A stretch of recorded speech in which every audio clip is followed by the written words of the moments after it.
होंगे यकीनन। तो वर्कशीट हम कर रहे थे, कुछ सवालात रह गए थे एंडिंग एंडिंग के, जल्दी से उसको करते हैं।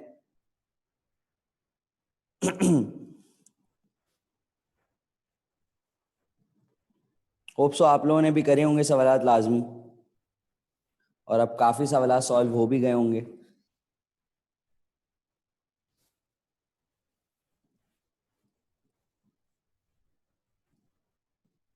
जी ऐसा ही है, आप लोगों ने करे ना सॉल्व? अभी करते हैं बेटा, सारे करते हैं अभी सॉल्व, थर्ड भी करेंगे, सब करेंगे, यानी कि सब ने करे हैं। तो मैं इंडिविजुअल किसी से अभी माइक ऑन करवा के पूछ लूँ ना कि ज़रा इसका आंसर बता दें क्या होगा।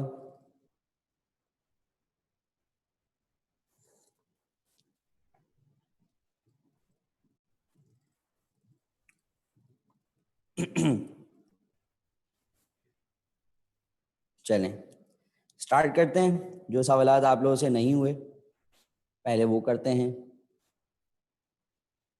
बेटा जो कल वाले सवाल थे ना वो फिर एंड में पूछिएगा, अभी फ़िलहाल वो करवा देता हूँ जो नहीं हुए, ताकि वो कंप्लीट हो जाए, उसके बाद फिर एंड में पूछ लीजिएगा जो सवाल और नहीं हो रहा होगा। चलें जी, तो मैंने आप लोगों को काफ़ी सारे तो करवा दिए थे, जो नहीं रह गए हैं उसमें से भी मैं कुछ आसान आसान से आप लोगों से पूछ लेता हूँ।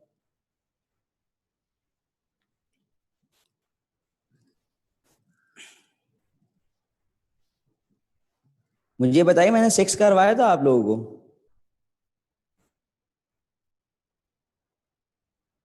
6 करवा चुका हूँ, सही है। शॉर्टकट भी बता दिया था ना मैंने उसका? सही, थैंक यू। चलें, तो आप लोग क्या कह रहे हैं, क्वेश्चन नंबर 3 करवा दूं पहले? चलें क्वेश्चन नंबर 3 करते हैं पहले, सही है। और क्वेश्चन नंबर 3 करने के बाद फिर आगे बाकी के सवालात करेंगे। बेटा 6 करवा चुका हूं मैं कल। 3 का आंसर सी है, 3 का आंसर सी है। अभी देख लेते हैं भाई सी का आंसर क्या है, याद तो मुझे भी नहीं है ऑप्शंस।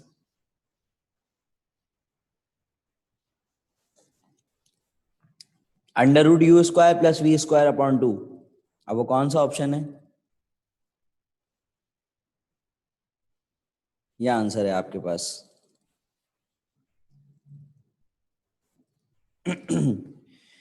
चलें जी, करते हैं सॉल्व।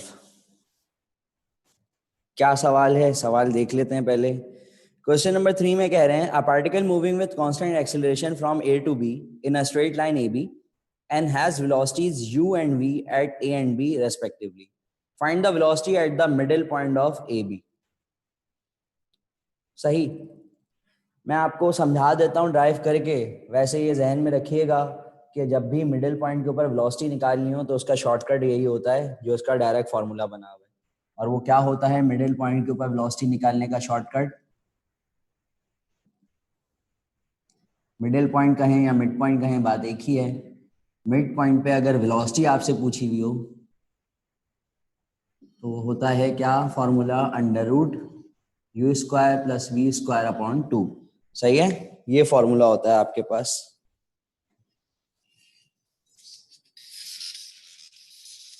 बेटा 1 मिनट दीजिएगा, 1 मिनट।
सो सॉरी, असल में थोड़ी सी प्रॉब्लम हो गई थी दूसरे रूम के अंदर, तो उसको सॉर्ट आउट करने गया था जी।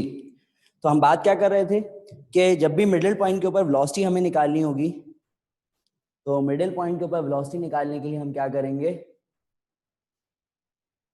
अरे इरफान को वहाँ, सर इरफान की क्लास लगा दो रूम 2 में।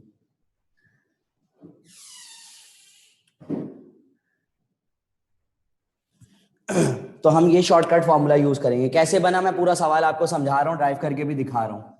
आपसे कहा जा रहा है कि एक कार या एक बॉडी पॉइंट ए से बी मूव कर रही है, ए पर उसकी वेलोसिटी यू है, बी पर उसकी वेलोसिटी वी है। ए पर उसकी वेलोसिटी यू है, बी पर उसकी वेलोसिटी वी है। आपसे कह रहे हैं कि मिडिल पॉइंट के ऊपर बताइए उसकी वेलोसिटी क्या होगी। सपोज कि मिडिल पॉइंट के ऊपर वेलोसिटी उसकी वी डैश है, जो कि आपको फाइंड आउट करनी है। कहा हुआ ये है कि through out the motion velocity क्या है, यूनिफॉर्म है। थ्रू आउट द मोशन उसकी वेलोसिटी क्या है, यूनिफॉर्म है। सही है, गौर से सुनिएगा जो बात आप समझा रहा हूँ, ड्राइव करके दिखा रहा हूँ। आप डायरेक्ट फार्मूला शॉर्टकट याद रखिएगा, जब भी मिडिल पॉइंट के ऊपर वेलोसिटी निकालनी हो तो हम इस तरह करेंगे। सही।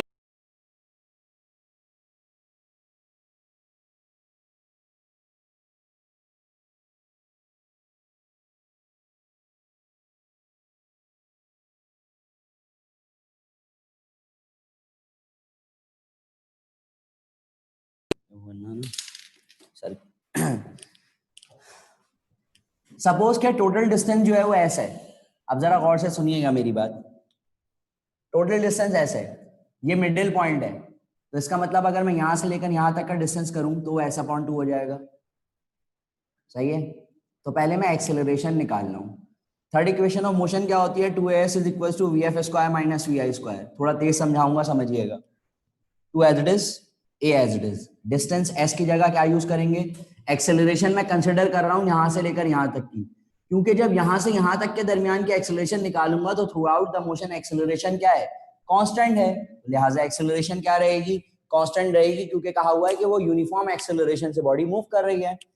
तो 2a s की जगह क्या पुट करूंगा, s upon 2 we f square, ये होगी इनिशियल, ये हो गया फाइनल, तो वी एफ का मतलब हो गया v dash square minus v i square का मतलब हो गया यू स्क्वायर। 2 से 2, यहां से मैंने ए एस की वैल्यू निकाली, v dash square minus u square. A s से आप ए भी निकाल सकते हैं, मर्जी आपकी। अब मैं through out the journey third equation of motion लगा रहा हूं। अब थ्रू आउट द जर्नी के लिए 2 as it is, a s की जगह ए एस की वैल्यू पुट कर रहा हूं, that is v dash square minus u square. Throughout the journey के लिए ये इनिशियल, ये फाइनल, तो final v square minus initial u square हो गया। मल्टीप्लाई करिए,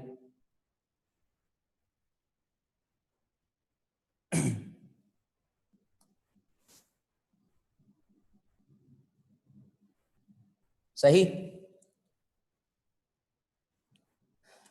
2 v dash square as it is, minus का 2 यू स्क्वायर उधर जाकर प्लस हो गया, तो प्लस का 2 माइनस का 1 क्या बचेगा, प्लस का यू स्क्वायर, 2 नीचे आकर डिवाइड, बन गया वही फॉर्मूला जो मैंने लिखा हुआ है। समझ में आया तो डन का मैसेज करें जल्दी से। ड्राइव करके मैंने दिखा दिया, डेरिवेशन का कोई काम नहीं था वैसे।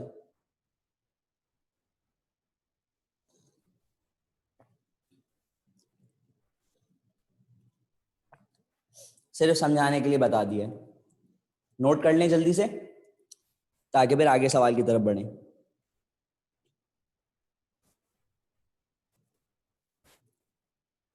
लास्ट वाली कैलकुलेशन बता दूं, लास्ट वाली कैलकुलेशन में जब हमने इसको 2 से मल्टीप्लाई कराया तो ये हो गया 2 वी डैश माइनस का 2 यू स्क्वायर, माइनस का 2 यू स्क्वायर इधर जाकर प्लस हो जाएगा, तो प्लस का 2 यू माइनस का यू स्क्वायर, सिर्फ यू स्क्वायर बचेगा, ये 2 नीचे आकर डिवाइड, स्क्वायर खत्म, सामने रूट आ गया। तो मिडिल पॉइंट के ऊपर डायरेक्ट आप इस शॉर्टकट को याद रखिएगा, जब भी मिडिल पॉइंट के ऊपर वेलोसिटी निकालनी होगी, सही, जब भी मिडिल पॉइंट के ऊपर वेलोसिटी निकालनी होगी तो हम क्या करेंगे, इस शॉर्टकट को यूज करेंगे, यानी कि इनिशियल वेलोसिटी स्क्वायर। आप यू और वी को इस तरह याद रख लें, बल्कि यू और वी की चक्कर में नहीं पड़े, initial velocity square plus final velocity square divide by 2, ये हो जाएगा। ए लेवल्स वाले तो इनिशियल और फाइनल को यही पढ़ रहे होते हैं, वैसे तकरीबन दुनिया जहान की बुक के अंदर इनिशियल वेलोसिटी यू और फाइनल वेलोसिटी वी से डिनोट होती है।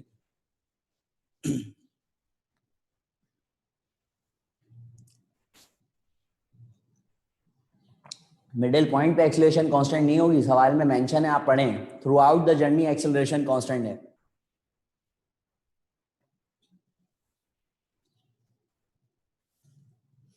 Throughout the journey acceleration constant है। 4 मैंने करवा दिया है, ये था 3, 4 मैंने करवा दिया है, 5 भी हम डिस्कस कर चुके हैं, 6 भी हम डिस्कस कर चुके हैं, 7 का आंसर बता दें जल्दी से। बच्चों वाला सवाल था, बिल्कुल इंतहाई आसान सवाल। बेटा 6 हुआ है, कल ही तो करवाया है मैंने 6, सबके पास हुआ है, आपकी शायद क्लास में सो गई होगी, मैं करवा चुका हूं।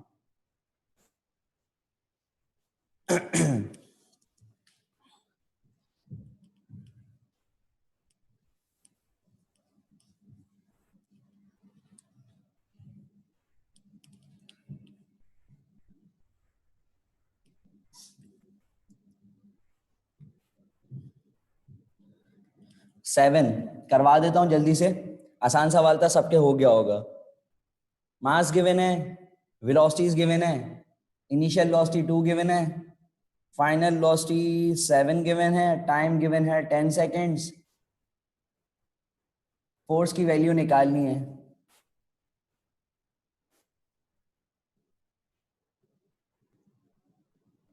तो फोर्स का फॉर्मूला हमने पढ़ा तो था एक, rate of change of mass भी गिवन है। कितना गिवन है भाई मास? 5 किलोग्राम। इसी चैप्टर के अंदर टेंशन स्ट्रिंग में जब फोर्स की डेफिनेशन पढ़ाई थी मैंने, पहली डेफिनेशन ही फोर्स की लिखवाई थी, तो उसमें ये डेफिनेशन भी लिखवाई थी, rate of change of linear momentum is called force. तो बस इसको पुट कर दीजिए, आंसर आ जाएगा। तो mass into final velocity 5 7 35, mass into initial velocity 10 time 10, answer is 25/10 का मतलब 2.5। सही है? 2.5, 0.25 कैसे आ रहा है? 10 से डिवाइड हो गए, एक दफा पॉइंट शिफ्ट होगा। 8 का आंसर।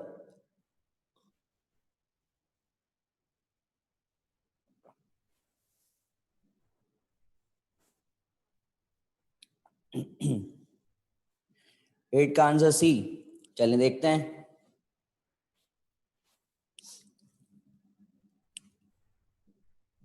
क्या कह रहे हैं 8 में? A body start sliding on a rough horizontal surface with a speed 10 metre per second if the coefficient of friction is, coefficient of friction को हम म्यू से डिनोट करते हैं, सही है, जो कि 0.2 गिवन है। Before coming to rest v i given है कितना? बिफोर कमिंग टू रेस्ट का मतलब जब बॉडी रेस्ट में आएगी तो फाइनल वेलोसिटी हो गई 0। और how far will the body travel, यानी कि डिस्टेंस आपको निकालना है। अब प्रॉब्लम ये है कि अगर आप थर्ड इक्वेशन ऑफ मोशन लगाएं 2as is equal to vf² minus vi², सब कुछ गिवन है, एक्सेलरेशन गिवन नहीं है, बस ये तो फाइंड आउट करना है ना, vf भी गिवन है, vi भी गिवन है। अब इसका मतलब पहले आपको क्या निकालना पड़ेगी? एक्सेलरेशन। सिंबोर्ड वालों को ये फॉर्मूला याद होगा, 11th वालों को भी वैसे तो पता होता है कि फोर्स ऑफ फ्रिक्शन जो होती है ना, वो डायरेक्टली प्रोपोर्शनल होती है किसके? नॉर्मल रिएक्शन ऑफ सरफेस के। फोर्स ऑफ फ्रिक्शन जो होती है वो डायरेक्टली प्रोपोर्शनल होती है किसके? नॉर्मल रिएक्शन ऑफ सरफेस के। सही। तो इससे एक फॉर्मूला बनता है, प्रोपोर्शनैलिटी की साइन हटती है तो कांस्टेंट के तौर पे हम म्यू लगाते हैं, और इस म्यू को हम क्या कहते हैं? Coefficient of friction. सही। फोर्स ऑफ फ्रिक्शन डायरेक्टली किस पर डिपेंड करती है? नॉर्मल रिएक्शन ऑफ सरफेस के ऊपर। डायरेक्ट रिलेशन होता है F is equal to mu R, proportionality की साइन हटती है, इस म्यू को आप क्या बोलते हैं? Coefficient of friction. तो जब भी कोफिशिएंट ऑफ फ्रिक्शन गिवन हो और एक्सेलरेशन निकालनी हो तो एक्सेलरेशन का फॉर्मूला बन जाता है म्यू जी। कैसे बना म्यू जी? बता देता हूं। F ma के बराबर, म्यू एज इट इज। क्या नॉर्मल रिएक्शन ऑफ सरफेस हमेशा इक्विवेलेंट टू वेट नहीं होगा? Normal reaction of surface equivalent to क्या होगा? वेट होगा। तो आर वेट के बराबर, दैट इज mg। तो m से m कैंसिल, तो ये इक्वल टू क्या बनता है? Mu g. तो जब भी आपको कोफिशिएंट ऑफ फ्रिक्शन गिवन हो और आपको एक्सेलरेशन निकालनी हो तो आप किससे निकालेंगे? A is equal to mu g से निकाल लेंगे। A is equal to mu g, तो आप यहां से एक्सेलरेशन निकाल लीजिए, सवाल हो जाएगा। कैसे म्यू जी बना मैंने आपको बता दिया। म्यू की वैल्यू 0.2, जी की वैल्यू हो गई 10, तो 2 metre per second square acceleration आ गई। पुट कर दीजिए s as it is. V f square का मतलब हो गया 0 माइनस वी आई स्क्वायर क्या हो गया 10 का square 100, 2 as it is, acceleration is 2, 4 से 100 25, आंसर इज 25। माइनस तो नहीं आएगा ना, या अब ये माइनस भी समझाऊं?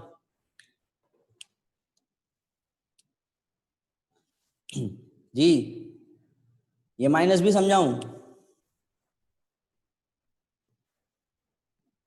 ये मत कहिएगा हाँ समझा दें,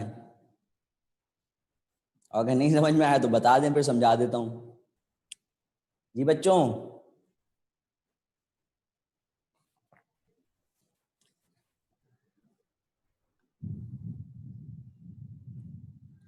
समझा दें।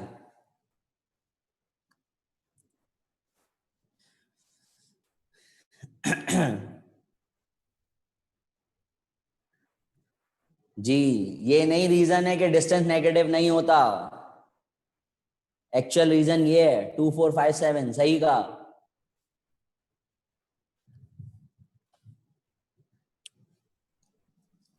मैंने ये कहा, जल्दी से सुन लीजिए, force of friction directly proportional होती है नॉर्मल रिएक्शन से, तो इससे फॉर्मूला बनता है F equal to mu R, proportionality की साइन हटती है, F ma के बराबर, रिएक्शन ऑफ सरफेस हमेशा वेट के बराबर, m से m cancel, A is equal to mu g हो गया।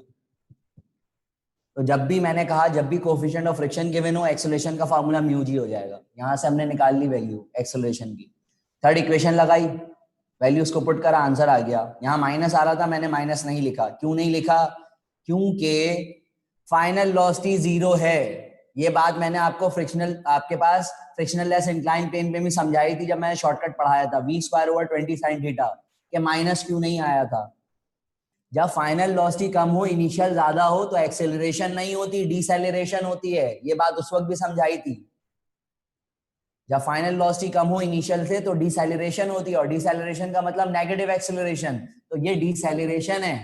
तो डिसेलरेशन का मतलब एक्सेलरेशन को नेगेटिव में लेंगे, तो माइनस से माइनस कैंसिल हो जाएगा, तो आंसर प्लस में ही आएगा 25। ये रीजन नहीं है कि डिस्टेंस हमेशा पॉजिटिव होता है। कह सकते हैं अपनी आसानी के लिए कि डिस्टेंस पॉजिटिव होता है। क्लियर हो गया पॉइंट?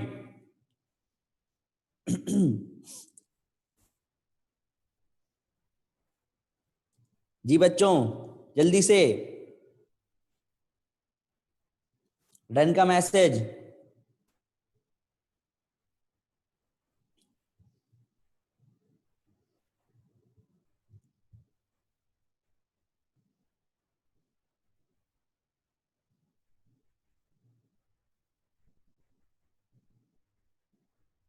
एक बार फिर एक्सप्लेन कर दें।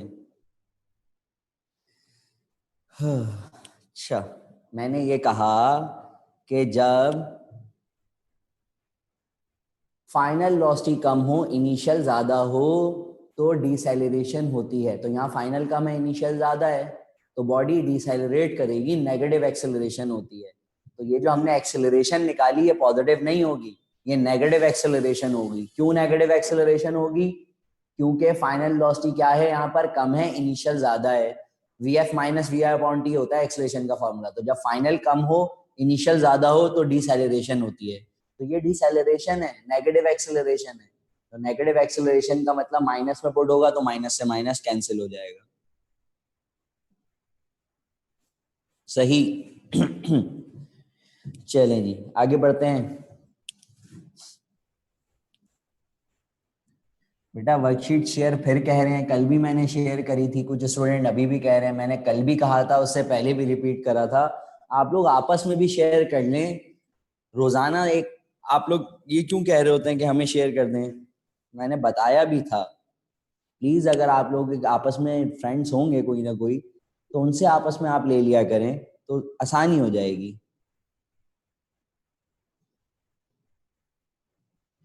क्योंकि रिएक्शन ऑफ सरफेस हमेशा वेट के इक्विवेलेंट होता है ना, मैंने बताया तो था, जब बॉडी सरफेस पे प्लेस होती है तो वेट एक्ट करता है downward, reaction of surface upward, इसलिए।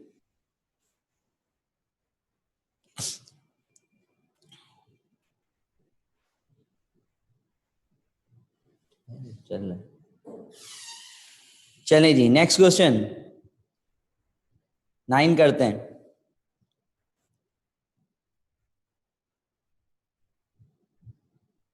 अच्छा चले 9 तो बता दिया सबने आंसर, 9 तो सबका हो गया ना, 10 का आंसर बताइए।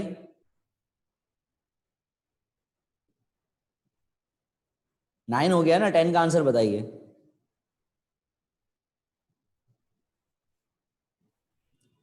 सही, 10 का आंसर जो डी कह रहा है वो सही कह रहा है।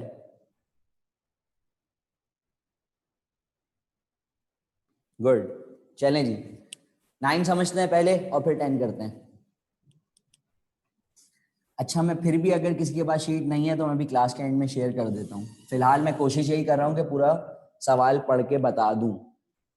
मैं शेयर कर दूंगा, फिर स्क्रीनशॉट ले लीजिएगा। क्वेश्चन नंबर 9 में क्या कह रहे हैं, a ball is moving horizontally with a speed v strikes the Bob of the simple pendulum. Question number 9 समझा रहा हूं। सही, क्या कह रहे हैं, एक पेंडुलम है। सही, क्या कह रहे हैं, ball is moving horizontally with the speed v, एक बॉल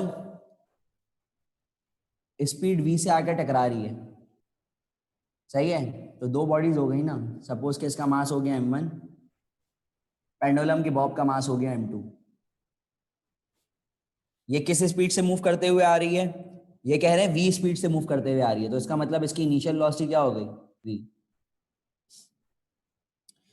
क्या कह रहे हैं, ये आके किससे टकरा रही है, पेंडुलम की बॉब से टकरा रही है। सही,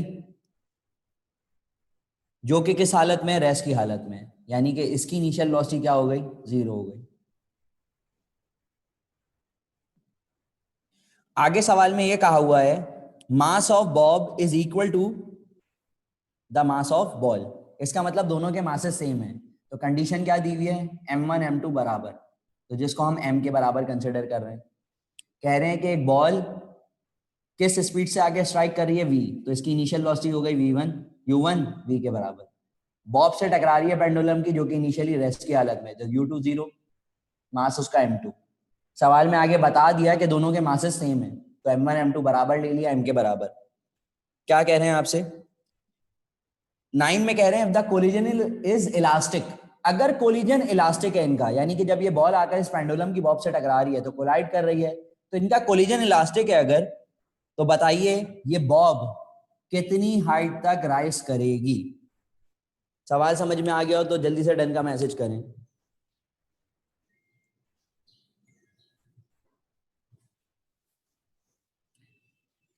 सही, तो अब आपको केसेस याद रख करने हैं। मैंने आपको कहा भी था केस 3 और केस 4 जो मैंने करवाया था इलास्टिक कोलिजन का, मैंने कहा था इस पॉइंट को ध्यान में रखिएगा। क्या कहा था मैंने, जब भी मासेस सेम होते हैं, केस 3 और केस 4 देख सकते हैं आप सबके पास होगा, केस 3 और केस 4 में क्या है आपके पास कि उसमें मासेस सेम थे। तो हमने क्या पढ़ा था, जब इलास्टिक कोलिजन हो और मासेस सेम हो तो होता ही है, जो बॉडी आकर टकराती है, टकराने के बाद वो खुद रेस्ट में आ जाती है और दूसरी वाली बॉडी को अपनी वेलोसिटी से आगे मूव करवा देती है। ये पॉइंट याद होगा आपको, मैंने कहा भी था, ये लिख लीजिएगा, याद करिएगा इसको। सही है, तो कोलिजन अगर इलास्टिक है और मासेस सेम हो तो बॉल जब आकर इससे टकराएगी तो टकराने का खुद रेस्ट में आ जाएगी और इसको अपनी वेलोसिटी से आगे मूव करवा देगी। इसका मतलब इसकी फाइनल वेलोसिटी जो होगी, जो कि v2 होगी, वो किसके बराबर बन जाएगी, इसकी इनिशियल वेलोसिटी के, यानी कि v के बराबर बन जाएगी। ये पॉइंट सबको समझ में आ गया।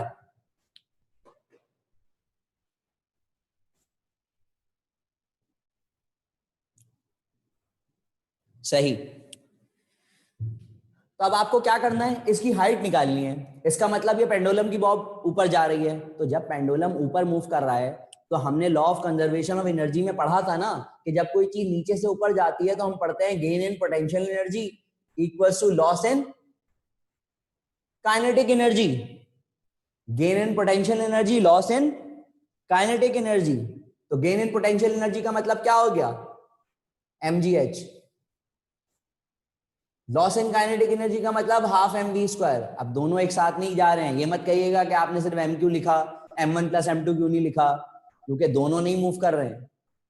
सही है, वो रुक जाएगी, वो मूव करेगी। अब सुने गौर से, m से m कैंसिल, ये नीचे आकर आपका h की वैल्यू निकालनी है, आ गया आंसर v²/2g। कोई कंफ्यूजन किसी को? मैंने ये पॉइंट ये कहा कि जब भी इलास्टिक कोलिजन होता है, जैसे कि सवाल में कहा हुआ था कि बॉल आकर जब स्ट्राइक कर रही है किससे, पेंडुलम की बॉब से। शुरू से रिपीट कर दें, शुरू से रिपीट कर दूं? हाँ अच्छा चलें, सुने दोबारा।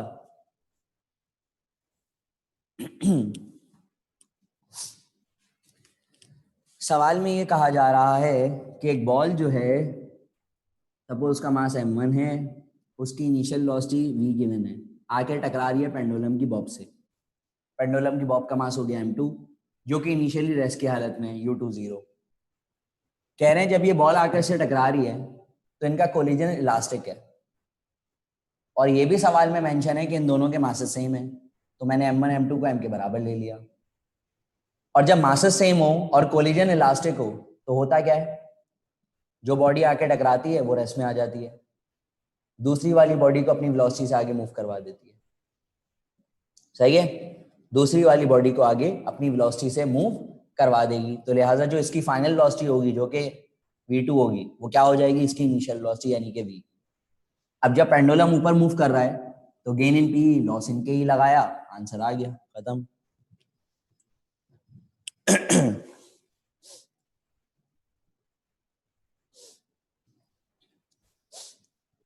कोई मसला नहीं बेटा, मैंने रिपीट कर दिया, कोई मसला नहीं। असल में गला थोड़ा सा ना खराब है, इसलिए थोड़ा सा जो है वो इशू हो रहा है, वरना आप लोग पूछेंगे तो मैं जरूर बताता हूँ, कोई ऐसा मसला नहीं है, मैंने जब भी रिपीट कर दिया।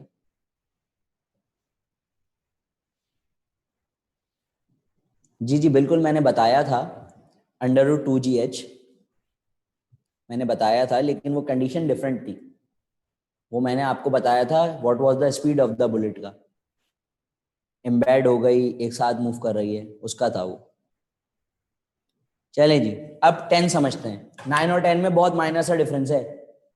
अच्छा, इस वर्कशीट के अंदर काफी सारे सवाल एनटीएस के हैं, वो मैंने मेंशन नहीं करे हुए, लेकिन हैं एनटीएस के सवाल काफी सारे। चलें जी, अब जरा 10 समझते हैं। पूरा सवाल यही है, पूरा सवाल यही है, बस फर्क सिर्फ क्या है, कोलिजन कहा हुआ है, अब इनइलास्टिक है। पूरा सवाल यही है, सिर्फ अब कहा हुआ है कि अगर कोलिजन क्या हो जाए। बेटा क्वेश्चन 3 मैंने पूरा सवाल अभी सॉल्व करा था, अब दोबारा पूछ रहे हैं आप लोग। जी, क्वेश्चन नंबर 10 में क्या है, पूरा सवाल यही है, बस कहा हुआ क्या है कि कोलिजन अब क्या है, इनइलास्टिक है।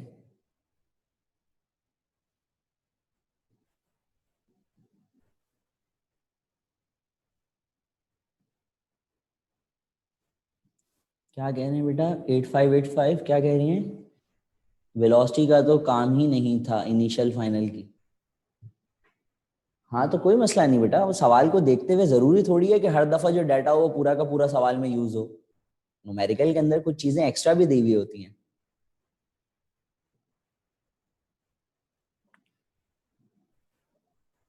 इलास्टिक इन इलास्टिक क्लियर कर दूं, मैंने डेफिनेशन लिखवाई थी। इलास्टिक कोलिजन होता है जिसमें मोमेंटम और काइनेटिक एनर्जी दोनों कंजर्व रहती है। मोमेंटम और काइनेटिक एनर्जी बिफोर और आफ्टर कोलिजन कंजर्व रहती है। और इन इलास्टिक मैंने बताया था कि मोमेंटम कंजर्व रहता है, काइनेटिक एनर्जी चेंज हो जाती है। ये है इन इलास्टिक कोलिजन। सही। चलें जी,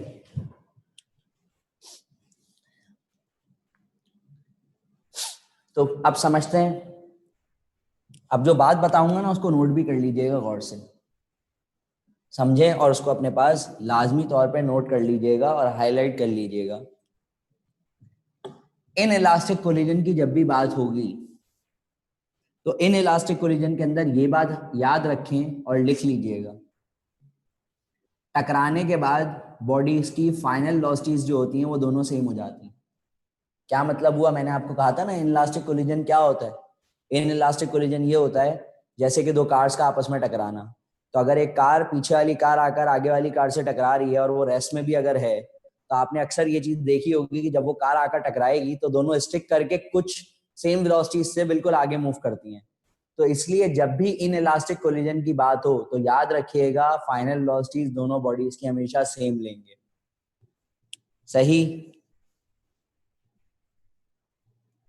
इन इलास्टिक कोलिजन के अंदर टकराने के बाद दोनों की फाइनल वेलोसिटी सेम लेते हैं। सही। अब समझें गौर से बात जो बता रहा हूं। तो कंडीशन तो यही लगेगी कि अब वो कितनी हाइट तक मूव कर रही है। तो कंडीशन क्या लगेगी, gain in P equals to loss in kinetic energy. Formula होता है mgh। सही।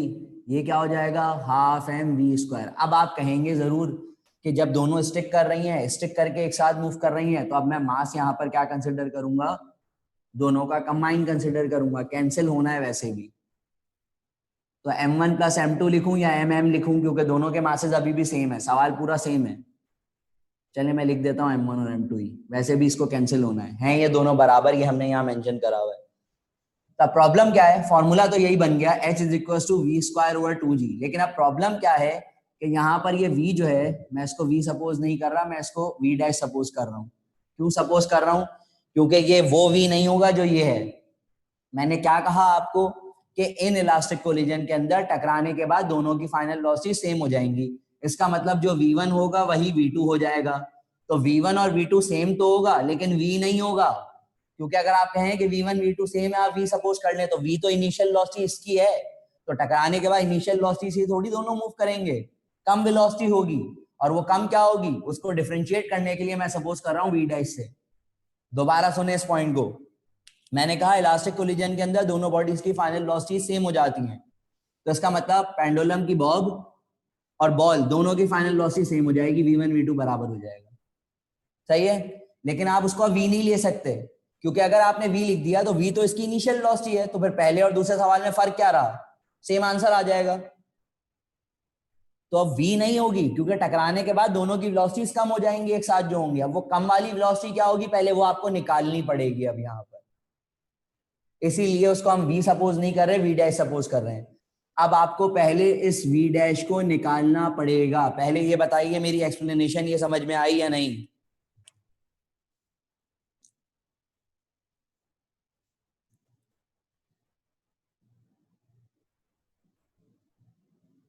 जो सवाल पिछले ईयर्स में पूछे गए हैं उसके आने के चांसेस होते हैं, सवाल रिपीट होते हैं, कुछ कुछ रिपीट होते हैं बिल्कुल।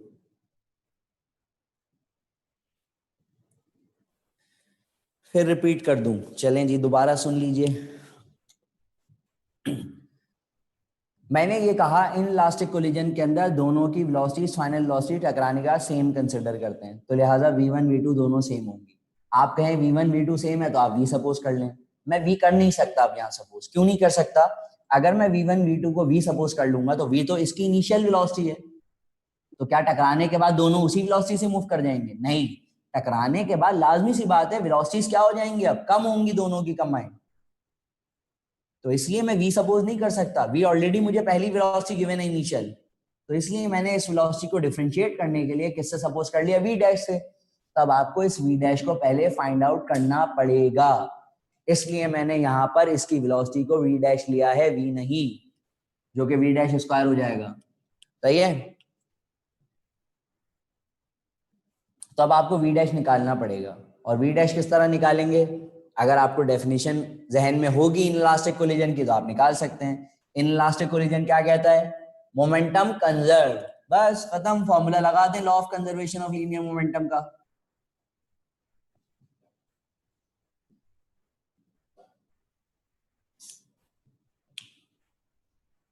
m1 u1, m1 m के बराबर है, u1 v के बराबर है, तो ये m1 हो गया m, u1 हो गया v। गौर से सुनिएगा बात को, u2 0 है, मल्टीप्लाई होके 0 हो गया, m1 m है, v1 v डैश है, m2 m है, v2 v डैश है, तो ये रहा mv, mv डैश ऐड होकर हो गया 2mv डैश, m से m कैंसिल, हमें v डैश की वैल्यू निकालनी है।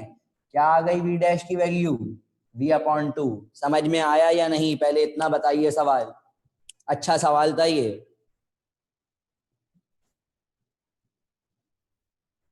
अब क्या समझ में नहीं आया?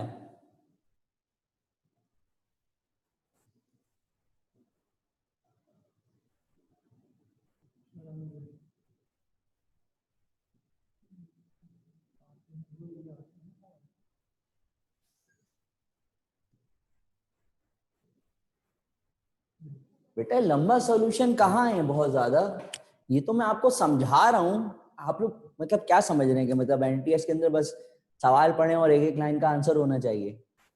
ऐसा नहीं होता ना। 3.1 3.2 एग्जाम्पल आपके पास आई हुई है, आपको करना क्या है, ये दो स्टेप आ रहे हैं और ये स्टेप, ये तो मैं आपको पूरा एक्सप्लेन करके बता रहा हूँ। अभी आपकी प्रैक्टिस के ऊपर डिपेंड करता है कि आपको फॉर्मूला जहन में होगा, आप डायरेक्ट इसको एमवी लिखेंगे, इसको लिखेंगे ही नहीं। आपको पता है m1 m2 m है, तो mv डैश आप डायरेक्ट इसको 2mv डैश लिख देंगे। मैं तो हर एक एक स्टेप आपको समझा रहा हूँ, इस वजह से मुझे तो समझाने में टाइम लग रहा है ना। दोबारा सुने, इलास्टिक अब इन इलास्टिक कोलिजन में हमने क्या डेफिनेशन पढ़ी थी? मोमेंटम कंजर्व रहता है, तो मोमेंटम कंजर्व का फॉर्मूला लगा दिया हमने बिफोर और after collision. B dash momentum conserve को कंसिडर करते हुए निकालना है ना, क्योंकि कोलिजन इन इलास्टिक है और इन इलास्टिक की डेफिनेशन ये कहती है कि momentum conserve kinetic energy change. तो मैंने मोमेंटम को कंजर्व कंसिडर करते हुए निकाल लिया, तो मोमेंटम कंजर्व का मतलब law of conservation of momentum लग गया। तो m1 m के बराबर u1 v के बराबर, u2 0 है, पूरा फैक्टर 0 हो गया। m1 m के बराबर v1 v dash, m2 m v2 v dash, mv dash add होकर हो गया 2mv डैश, m से m कैंसिल, v डैश आ गया v/2। पुट कर दें, v/2 का स्क्वायर 2g, ऊपर रहा v स्क्वायर, 2 का स्क्वायर 4, 4 2 जा 8, answer is v square over 8g। बेटा हलवा नहीं आता सब कुछ।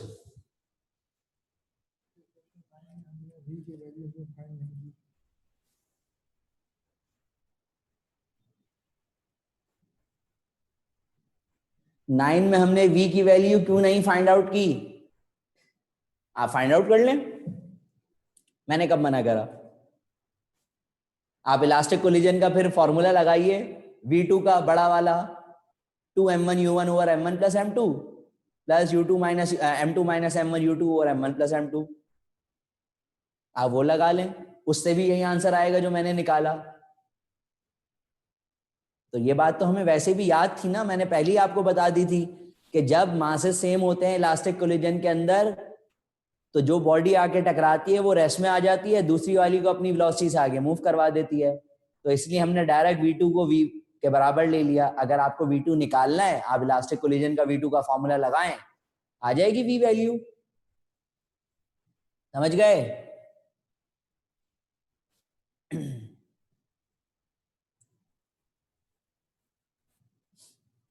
सारे नहीं करेंगे बेटा 10 इयर्स वाले, जो छोटे सवाल आते हैं वो। मासेस ऐड क्यों करे हैं?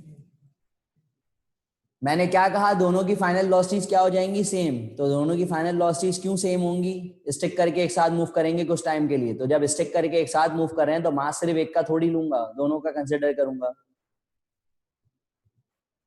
कुछ टाइम के लिए, और फिर बाद में फिर बॉब ऊपर जाएगी।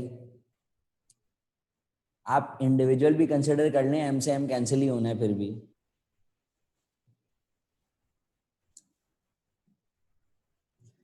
आगे बढ़ें।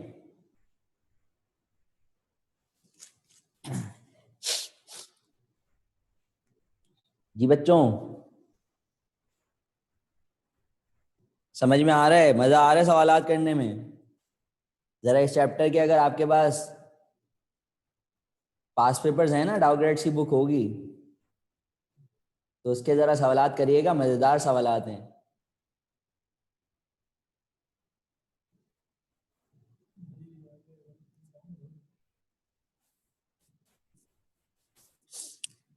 आप इस चैप्टर के सवालात देखिएगा, एनटीएस के अंदर भी बहुत मजेदार से आए हुए हैं। जी, मार्केट में डाउनग्रेड्स अवेलेबल है, बिल्कुल मिल जाएगी आपको। एनटीएस के पेपर्स होते हैं उसमें पास, लेकिन गलतियां होती हैं तो उनके आंसर की के ऊपर रिलाय मत करिएगा, कुछ गलतियां होती हैं उसमें भी।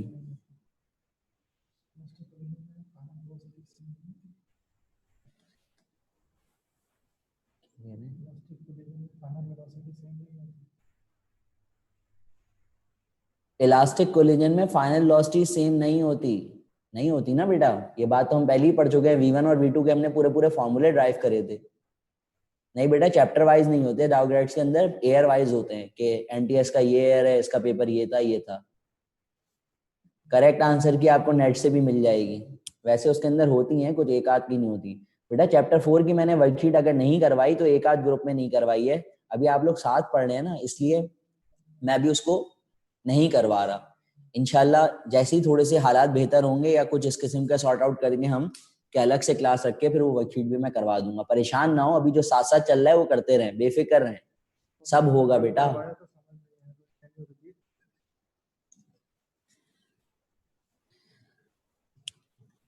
सही है। अब जो दो सवालात रह गए हैं, सिर्फ सिर्फ दो रह गए ना, बाकी सारे हो चुके हैं, जल्दी से बताइए। सिर्फ दो रह गए। चलें जी, जल्दी से दो सवाल, उन दो के शॉर्टकट बता रहा हूं मैं, जल्दी से उनके दोनों के शॉर्टकट सुन लीजिए। क्या है, रिलेशन भी समझा देता हूँ काइनेटिक एनर्जी और उसका, बाकी फिर उसके बाद जो भी प्रॉब्लम होगी वो बता दीजिएगा।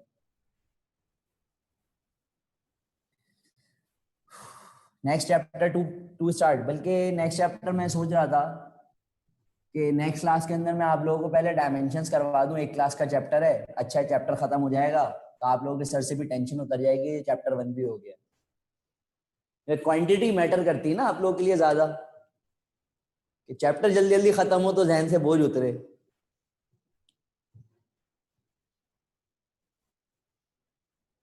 तो इसलिए मैं सोच रहा हूँ कि चैप्टर 1 में सिर्फ डायमेंशन हैं,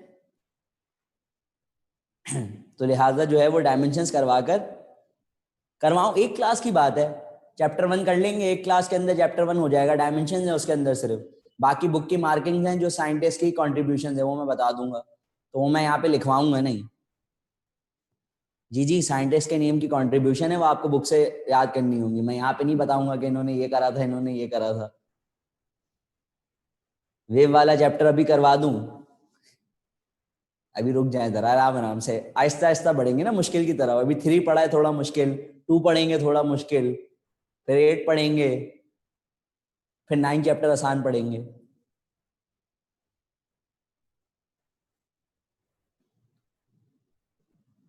जी कंट्रीब्यूशन आती हैं, वही कह रहा हूँ साइंटिस्ट के वो चैप्टर्स में।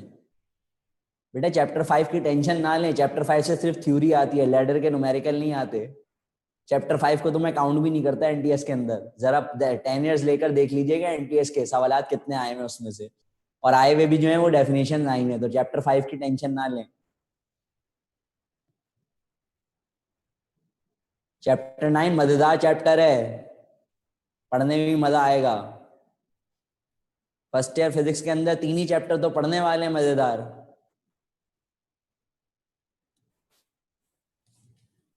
चलें खैर, फिलहाल अभी जो दो रह गए हैं जल्दी से उसको सुने ताकि कंप्लीट हो आपके पास।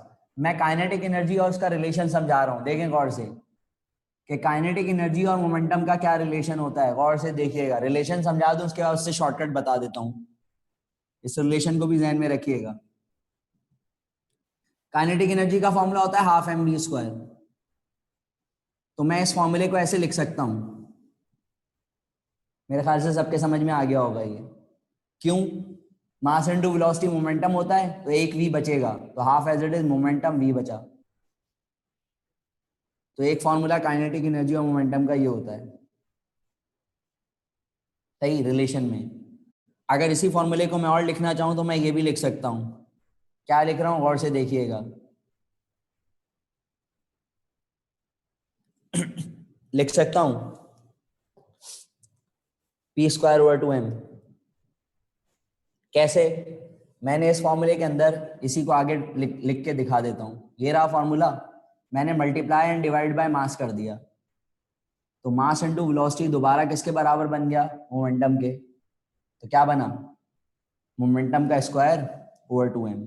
तो बन गया ये फॉर्मूला। तो ये भी रिलेशन होता है। तो अगर आप इससे मोमेंटम का फॉर्मूला बनाएं तो मोमेंटम का फॉर्मूला √2m k बन जाएगा। यहाँ से मोमेंटम का फॉर्मूला निकालेंगे तो 2k/v बन जाएगा। जल्दी से इसको नोट करें, शॉर्टकट बता रहा हूँ परसेंटेजेस वाले के। बुक मार्किंग करवा दूंगा बेटे, टेंशन ना लें आप लोग सब, थोड़ा सा तो टाइम दे दें मुझे। मैं कर रहा हूँ, उस चीज पे वर्किंग कर रहा हूँ, बेफिक्र रहें, पीडीएफ के अंदर आपको बुक मार्किंग मिल जाएगी, परेशान ना हो।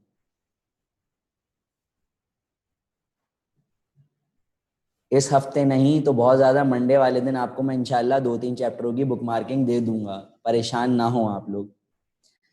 फिलहाल चैप्टर वाइज जितने चैप्टर पढ़नी है उसकी सॉल्व एग्जाम्पल्स तो करें, और अगर करनी है तो बहुत अच्छी बात है।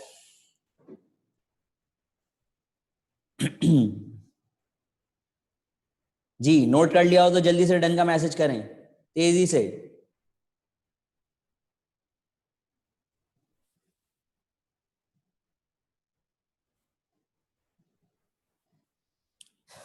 चलें जी।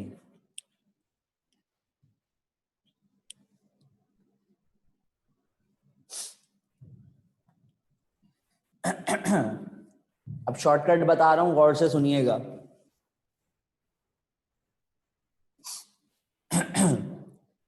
दो शॉर्टकट हैं कि अगर काइनेटिक एनर्जी गिवन हो और मोमेंटम का निकालना हो आपके पास परसेंटेज में, तो कैसे करेंगे। और अगर आपके पास मोमेंटम की वैल्यू गिवन हो और काइनेटिक एनर्जी परसेंटेज में निकालनी हो तो कैसे निकालेंगे। अगर मोमेंटम गिवन हो और काइनेटिक एनर्जी निकालनी हो तो कैसे निकालेंगे, उसको सुने गौर से।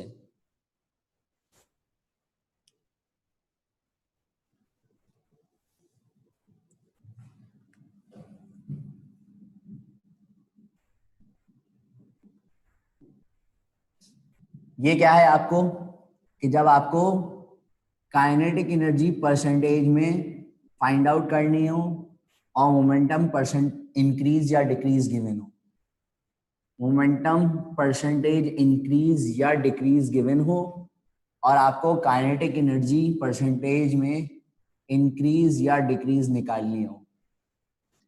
अभी मैं समझा रहा हूं कि अप्लाई कैसे होगा। और अगर मोमेंटम परसेंटेज में इंक्रीज या डिक्रीज आपको फाइंड आउट करना हो, सही, और गिवन क्या हो आपको, काइनेटिक एनर्जी इंक्रीज या डिक्रीज परसेंटेज में गिवन हो, तो उस कंडीशन में आप फॉर्मूला क्या यूज करते हैं। जो भी मोमेंटम इंक्रीज या डिक्रीज आपको निकालना हो तो आप उसके लिए फॉर्मूला यूज करते हैं क्या,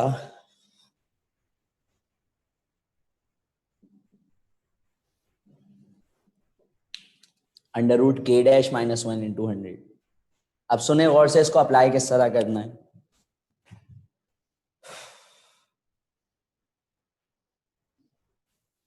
बेटा मैं ये समझा दूं ना, फिर मैं आपको 3 और 7 जो भी जिसकी जो भी इश्यूज हैं मैं बता देता हूँ। पहले ये समझ लें, जो अभी बता रहा होता हूँ पहले वो समझ लिया करें, फिर आराम से पूछ लिया करें। मैं करवा दूंगा बेटा, आज नहीं नेक्स्ट उसमें करवा दूंगा। जित हद तक कोशिश होती है, आप लोग पूछते हैं, तकरीबन सारे सवालात के जवाब की कोशिश करता हूँ पूरी।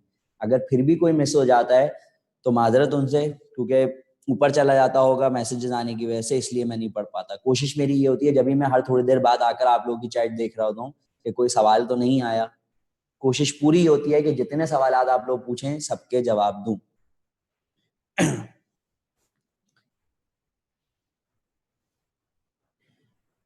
चलें जी, अब सुने गौर से किस तरह इसको अप्लाई करना है। पहले मैं करवा रहा हूं आपको question number 11।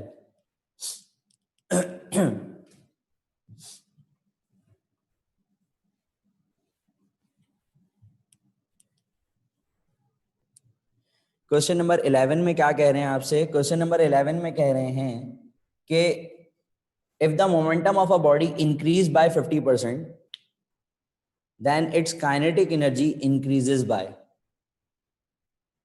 its kinetic energy increases by, formula लगना है ये वाला, क्योंकि काइनेटिक एनर्जी इंक्रीज और डिक्रीज आपको फाइंड आउट करनी है। मतलब ये क्वेश्चन मार्क है और ये गिवन है आपको, सही है। तब गौर से सुने या वैल्यू क्या पुट करेंगे, गौर से सुनिएगा। क्या कह रहे हैं, मोमेंटम इंक्रीजेस बाय 50%। ये बात मैं आपको पहले भी बता चुका हूं, चैप्टर नंबर 6 में भी हमने इस टाइप का एक सवाल करा था कि जब कहा जाता है कि वैल्यू इंक्रीज हो रही है इतने परसेंटेज या डिक्रीज हो रही है, तो किसी भी चीज की जो ओरिजिनल वैल्यू होती है वो हमेशा 100% कंसिडर करी जाती है। अब अगर उसमें इजाफा हो रहा है किसी परसेंटेज का तो 100 प्लस कर देते हैं, और अगर वैल्यूज में कमी आ रही है तो आप माइनस करवा देंगे, ऐसा ही होता है। तो अगर आपको कहा यह जा रहा है, क्या कहा जा रहा है कि मोमेंटम जो है वो इंक्रीज हो रहा है 50%, तो इसका मतलब ये हुआ कि अब जो नया मोमेंटम हो गया वो 150% हो गया। मेरी ये बात सबको समझ में आई या नहीं, ये बताइए पहले।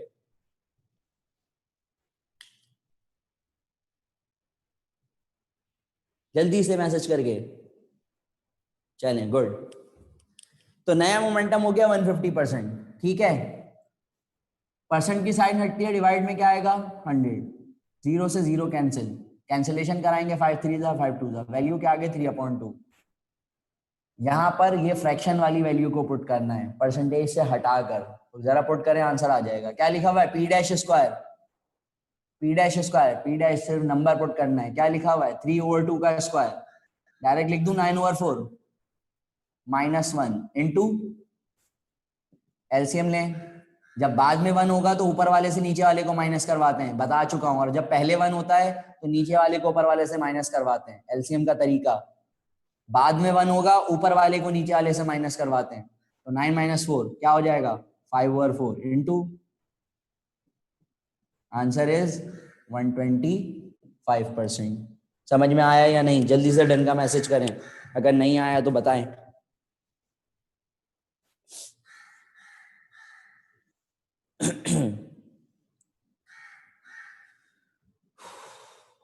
रिपीट कर दूं, नहीं आया समझ।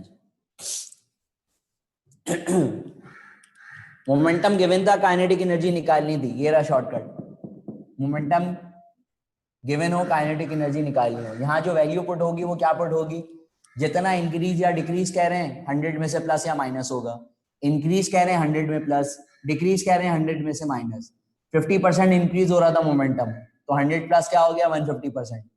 नंबर में चेंज करेंगे, परसेंट की साइन हटेगी, डिवाइड में 100 आ गया, आंसर इज कैंसिलेशन होगा 3/2। फॉर्मूला ये रहा, मैंने फॉर्मूला नहीं लिखा है, पी के ऊपर स्क्वायर है तो 3/2 का स्क्वायर क्या हो गया 9/4। एलसीएम लिया हुआ है बस, यहाँ पर एलसीएम का मैंने आपको सिर्फ तरीका बताया। अगर बाद में 1 होता है तो ऊपर वाले में से नीचे वाले को माइनस करते हैं, अगर माइनस है तो 9 - 4 5/4, नीचे वाली वैल्यू एज इट इज होती है, और इंटू 100, कैंसिलेशन करवाई, आंसर इज 125। 150 कैसे आया, अभी तो बताया। बेटा डेरिवेशन क्या करेंगी बता दूं, डेरिवेशन क्यों बता दूं, क्या करना है डेरिवेशन करके। 150 कैसे आया, 50% मोमेंटम इंक्रीज हो रहा था तो 100 प्लस 50 क्या हो गया 150। अगर 50% डिक्रीज हो रहा होता तो 100 माइनस 50 करते तो 50 आता।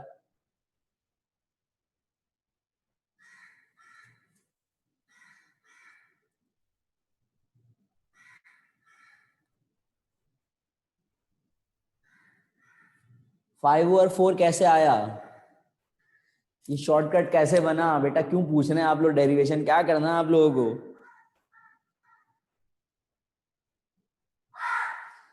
एलसीएम बता देता हूं, जब बाद में 1 आता है ना तो एलसीएम लेने का तरीका ऊपर वाले को नीचे वाले से माइनस करवाते हैं, नीचे वाली वैल्यू एज इट इज। और जब पहले 1 आता है तो मैंने बताया था नीचे वाले को ऊपर वाले से माइनस, तो यहाँ बाद में 1 है तो 9 - 4 5, नीचे वाली वैल्यू एज इट इज, 4 से 100 कैंसिल, आंसर इज 125। ये फॉर्मूला इससे ड्राइव हुआ है, change divided by original value multiply by 100, इसी से ड्राइव किया, ये दोनों शॉर्टकट इसी से बने। चेंज का मतलब क्या हो गया, फाइनल माइनस इनिशियल, तो P dash minus P over P into 100, ये इससे ड्राइव हुआ है। छोड़ देना डेरिवेशन। फिर पूछ रहे हैं शॉर्टकट कैसे बना, 4 दफा बता चुका हूं मैं।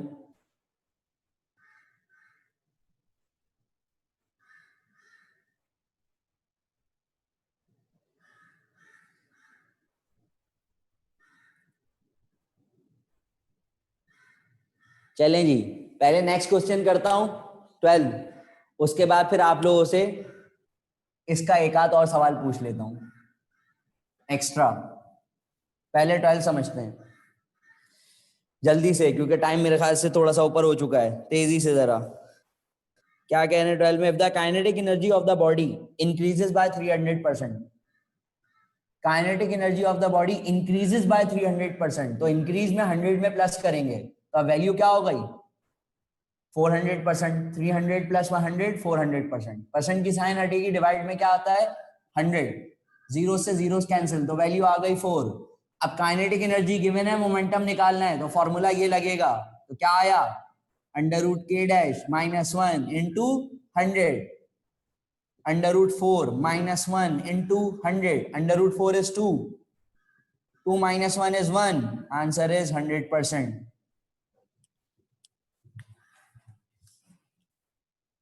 Answer is 100%। चलें जी, एक और सवाल लिखें और आंसर बताइएगा।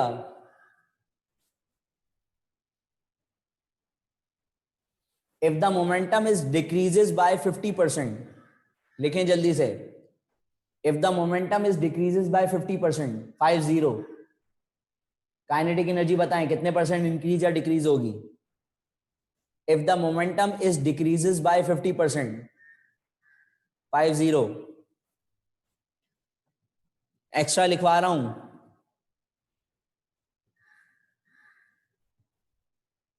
मैंने 50% डिक्रीज कहा है, 125 आंसर आएगा इसका भी। वो इंक्रीजेस वाले का था, मैंने कहा डिक्रीजेस बाय 50%। तो बताइए काइनेटिक एनर्जी का आंसर क्या होगा? फॉर्मूला आपके सामने है, शॉर्टकट।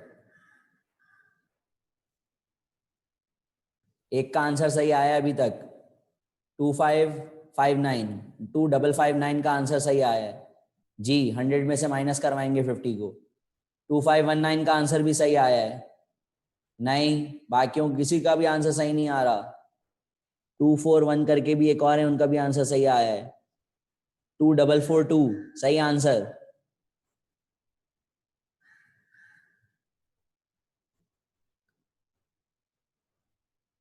टू 530 सही आंसर।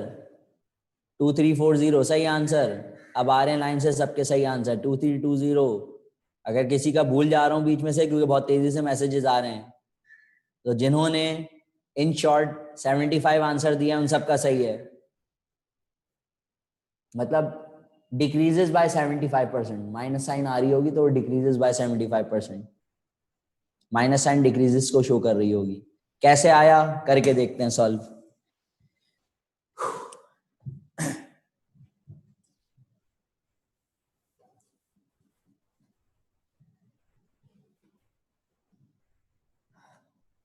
क्या लिखा हुआ है सवाल? मैंने क्या कहा कि काइनेटिक एनर्जी आपको परसेंटेज में, सॉरी, फाइंड आउट करनी थी, मोमेंटम था। मोमेंटम डिक्रीजेस बाय 50%, तो मोमेंटम की वैल्यू कितनी हो रही है? 50% डिक्रीज हो रही है। तो इसका मतलब अब जो नया मोमेंटम हो जाएगा वो 100 माइनस 50 करके 50% बचेगा। ये पॉइंट सबके समझ में आ गया होगा, ये गिवन है। तो अब जो नया मोमेंटम होगा वो क्या हो जाएगा? डिक्रीज होगा। 50% रह गया, तो 50% का मतलब 50/100, जीरो से जीरो कैंसिल, 1/2 वैल्यू आ गई। 1/2 आ गई, फॉर्मूला लगा दें बस, ये रहा। 1/2 का स्क्वायर 1/4 माइनस 1 इंटू 100, वही एलसीएम का तरीका। जब बाद में 1 होगा तो ऊपर वाले को नीचे वाले से माइनस करवाएंगे। तो 1 माइनस 4 माइनस 3 आएगा, नीचे क्या आया? 4 इंटू 100, तो क्या आया आंसर? माइनस का 75। माइनस की साइन क्या डिनोट कर रही है? कि मोमेंटम डिक्रीज हो जाएगा 75%। क्लियर हो गया? अब ये एक्स्ट्रा सवाल मैंने पूछा था, सबको क्लियर हो गया बच्चों?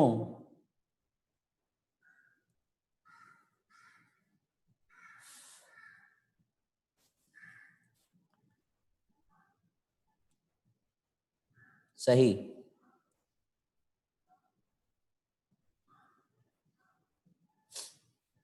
चलें एक और सवाल लिखें।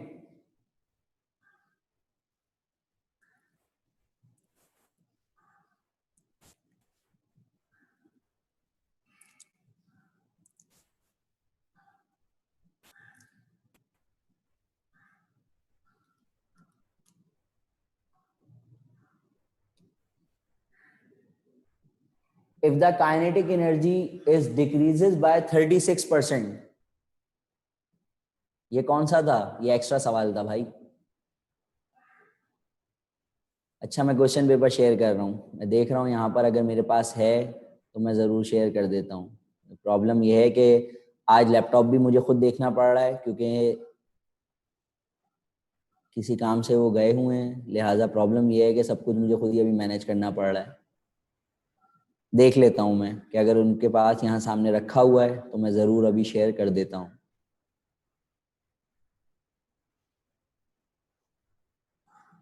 सवाल बताएं। मैंने कहा कि if the kinetic energy is decreases by 36%, तो बताइए मोमेंटम कितने परसेंट इंक्रीज या डिक्रीज होगा?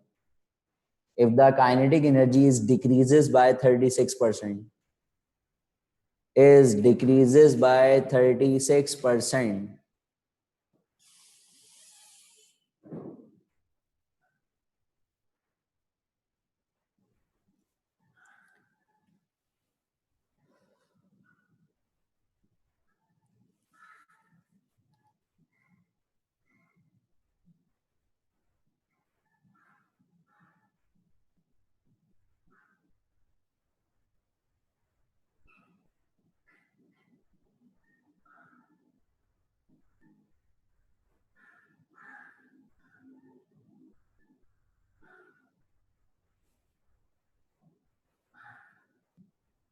जी जी फॉर्मूला यही लगेगा, -20। सही आंसर।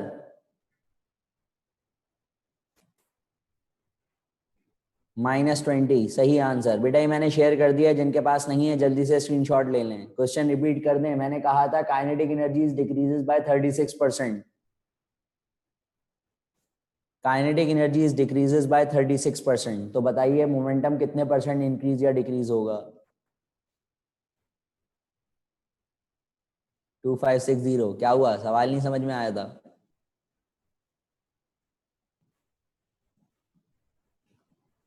ये मैंने वर्कशीट शेयर कर दी है, जिनके पास नहीं है जल्दी से जरा स्क्रीनशॉट लें। ये 11 तक आ रहे हैं।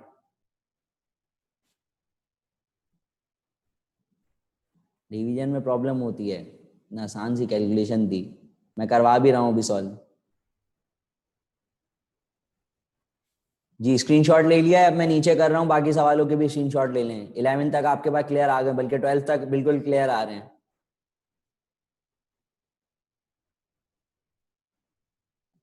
ये आ गए 12 से नीचे, इसका भी स्क्रीनशॉट ले लें जल्दी से, जिनके पास नहीं है।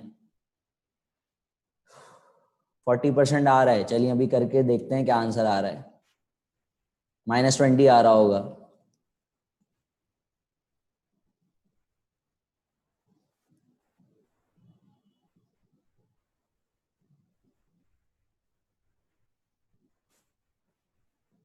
सही। स्टॉप कर दूं शेयरिंग? शेयरिंग स्टॉप कर दूं? जिनको स्क्रीनशॉट लेना था ले लिया उन्होंने?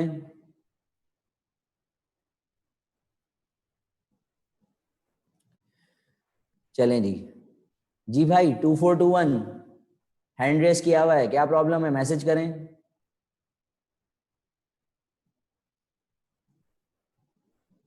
मैं इसको सॉल्व करवा रहा हूं अभी।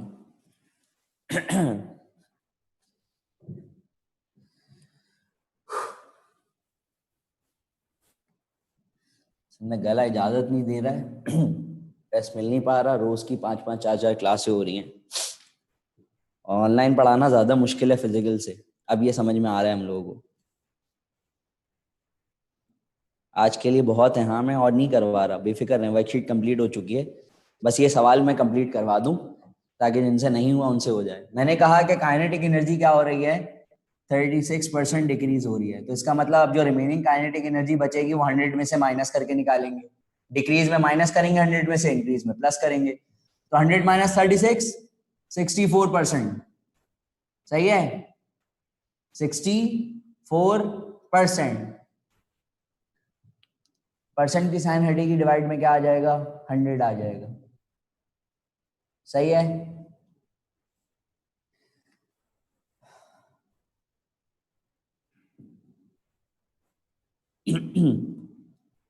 4 इंटू 16, 4 से कैंसिलेशन करा रहा हूँ, 25, तो 16/25 हो गया। ये फॉर्मूला पुट होगा,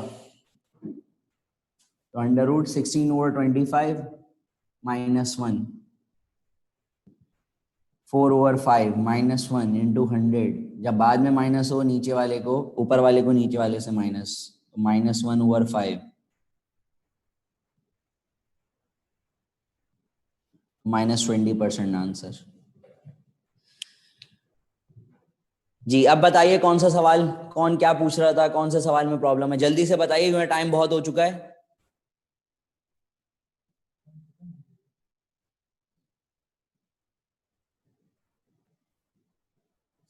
हाँ यार भाई, गला कर रहा हूँ, क्या करें, लेकिन मसला ये है ना कि डॉक्टर भी बोलता है भाई आराम जब तक नहीं करेंगे तो कुछ नहीं होगा, और आराम ही सबसे बड़ा मसला है। रोज की 5-5 4-4 क्लासें हो रही हैं। अच्छा जी, 3 भी रिपीट कर दूं, 7 भी रिपीट कर दूं, 19 भी रिपीट कर दूं, आधी वर्कशीट हो जाएगी इसी तरह दोबारा।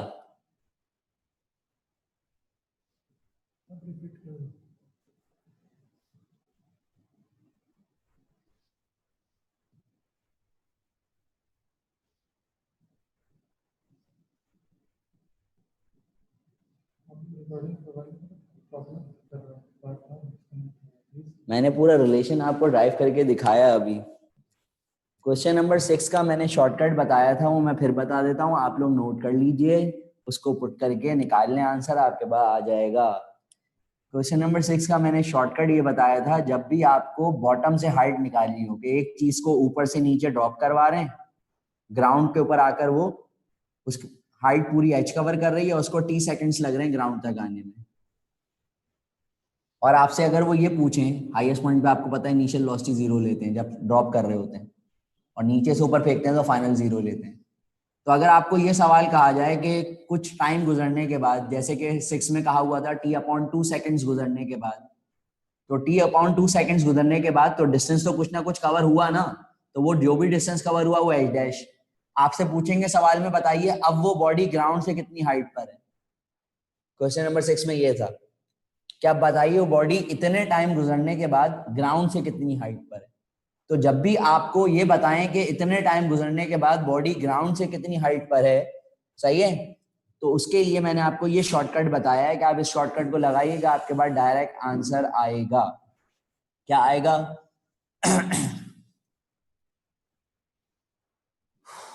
1 माइनस टी वैल्यू का स्क्वायर इंटू एच। तो 1 माइनस टी वैल्यू, सिर्फ नंबर को पुट करना है, क्या है 1/2, 1/2 का स्क्वायर 1/4। आंसर क्या आ गया 3h/4, 4 - 1 3h/4। ये था 6।